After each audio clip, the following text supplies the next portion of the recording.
রাত দিন শুধুমাত্র খেটেই যাচ্ছেন, কি লাগানি হচ্ছে? পিজ। পিজি লাগাতে আপাতত কিরকম হচ্ছে? সেই ভালো। আর বই কালি এইটুকু নাকি আপনাদের?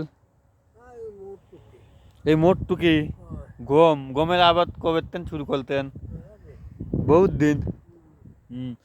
আমার তো পিজ লাগানির আবাদ খুবই ভালো লাগে। কারণ পিজে কি কি দেওয়া লাগে যদি আপনি বলতেন। আর কি? পানি দেওয়া লাগবে, খুব ভালো লাগবে। পিজি গায়ে দেওয়া লাগে না আপনার ইয়ে তো দেওয়া লাগে, লথুনেও একই কোয়ালিটি? ও, আমাদের দর্শকরা জানার দরকার, ঠিক আছে? আপনারা কৃষক মানুষ তো এই জন্য দর্শকগুলো জানার দরকার কিরকম লাগানি লাগে, কি কি করা লাগে না করা লাগে, এজন্য আর কি।